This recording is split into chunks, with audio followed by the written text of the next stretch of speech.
عجیب لوگوں کے نفسیات ہوتے ہیں، صبح سے لے کر شام تک اسی چکر میں رہتے ہیں اور پھر ساری زندگی ان توہمات سے نکل ہی نہیں پاتے۔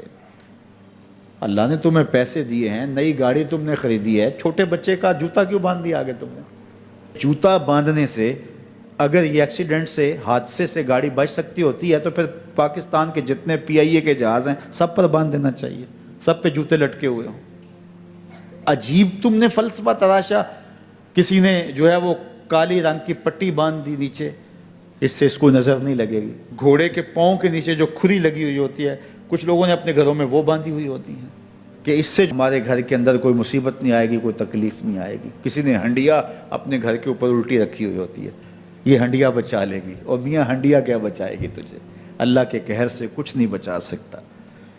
جب تمہارے اوپر کوئی مصیبت نازل ہونی ہے تو کچھ نہیں بچا سکتا۔ اگر بچنا چاہتے ہو تو پھر اللہ سے استغفار کرو، اللہ تعالیٰ کی تسبیح کرو، اللہ کی تحلیل کرو، میرے حضور پہ درود پڑھو، پھر دیکھنا کہ مصیبتیں ٹلتی ہیں یا نہیں ٹلتی ہیں۔ تو یہ خام خواہ کے رکیے، اور یہ عامل لوگ جو ہیں ان کا تو کام ہی یہی ہے، ان کا کام چلتا ہے لوگ ذوف الاعتقادی میں مبتلا رہیں، اور یہ کہہ دیتے ہیں کہ آپ کے خاندان میں ایک منحوس عورت ہے، یہ اس کا کیا ہوا ہے، تو کوئی نہ کوئی منحوس تو پہلے ہی انہوں نے طے کر رکھی ہوتی ہے، فوراً ذہن وہاں جا کلک ہو جاتا ہے۔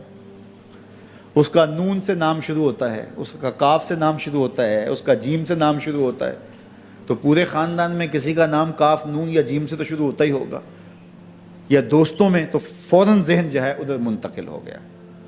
اب یہ بابا جی نے بتا دیا ہے، ہاں اس نے یہ بات کی تھی، کچھ باتیں یاد آنے لگیں، اس کاف سے شروع ہونے والے نام کے ساتھ نفرت پیدا ہو گئی۔ اس بابے نے نفرت کا کاروبار کیا ہے، اس نے تو 100 روپے 200 روپے لے لیے، لیکن دو انسانوں کے اندر نفرت ڈال دی۔ اس کا گریبان کل قیامت کے دن پکڑا جائے گا۔ ان ملنگوں کے پاس، ان ذوف الاعتقادی کو پھیلانے والوں کے پاس کبھی نہ جاؤ۔ تمہیں مصیبت پڑی ہے، تمہیں لگ رہا ہے کہ شاید میرے اوپر جادو ہے، تو پڑھو نا سورہ بقرہ،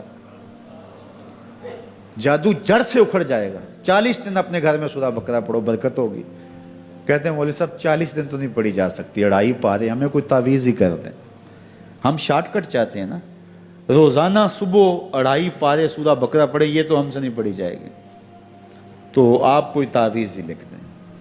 کاروبار میں برکت نہیں، میں کہتا ہوں پڑھو نا سورہ واقعہ، 3 رکوع ہیں، برکت ہوگی۔ ہم کہتے ہیں ہمیں تعویذ ملنا چاہیے، بس وہ ہم گلے میں رکھ دیں، بٹوے میں رکھ لیں، پرس میں رکھ لیں، اور ہمارا کام ہو جائے، ہمیں کچھ بھی نہ پڑھنا پڑے، ہمیں وضو تک نہ کرنا پڑے، نماز نہ پڑھنی پڑے، اور برکت ہو جائے۔ ایسے برکت تو نہیں آتی۔ اس لیے چھوڑو ان کی جان، آؤ قرآن مجید پہ آؤ، آؤ سجدوں پہ آؤ، آؤ دعاؤں پہ آؤ۔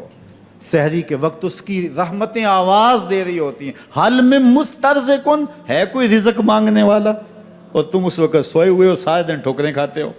آؤ نا اس وقت جھولی پھیلا کے، ہاتھ پھیلا کے کہو مالک تو جھولیاں بھر دے، تو پھر دیکھنا کبھی کمی نہیں آئے گی، عطا فرمائے گا۔ 70,000 لوگ ایسے ہیں جو بغیر حساب جنت میں جائیں گے، ان کا کوئی حساب نہیں ہوگا۔ اللہ اپنے کرم سے انہیں یوں ہی جنت عطا فرمائے۔ صحابہ نے عرض کی یا رسول اللہ صلی اللہ علیہ وسلم وہ کون ہیں؟ تو آقا کریم نے شرف میں کانو لا یکتوون، یہ وہ لوگ ہیں جو اپنے جسم پہ داغ نہیں لگاتے، مخصوص نشان جسم پہ لگا لیتے ہیں، یہ فلاں بزرگ کی نشانی ہے، یہ فلاں جو ہے وہ شہید کی نشانی ہے۔ اللہ نے جب تمہیں سالم الاعضاء پیدا کیا ہے تو اپنے بدن کو تم کیوں نشانی، اس نے ساری نشانیاں لگائی ہیں، اس کی نشانیاں اتنی پکی ہیں کہ اس نشانیوں میں فرق بھی نہیں لگتا نا۔ یہ تمہارے انگوٹھے کی نشانی ہے، 6 ارب انسانوں کو لے آؤ اور نشان انگوٹھا لے آؤ، کسی ایک کا بھی نہیں ملے گا۔ یہ نشانی تمہارے رب نے لگائی ہے۔ جیسی صورت تمہاری ہے ایسی صورت کسی اور کی نہیں بنائی، تمہیں منفرد بنایا اس میں۔ پوری کائنات میں سارے لوگ تمہارے جیسے ہیں، لیکن تم پھر بھی الگ دکھائی دیتے ہو۔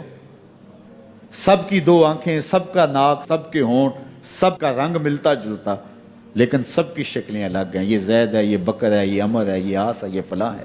دوسرے وہ ولا یسترقون، اور وہ رقیہ نہیں کرتے، یہ چھو منتر جادو ٹونا ہر وقت عاملوں کے پاس بھاگے پھرتے ہیں، اور وہ انہیں جو ہے وہ غلط سلط ٹوٹ کے ٹونے بتاتے ہیں اور وہ کرتے رہتے ہیں۔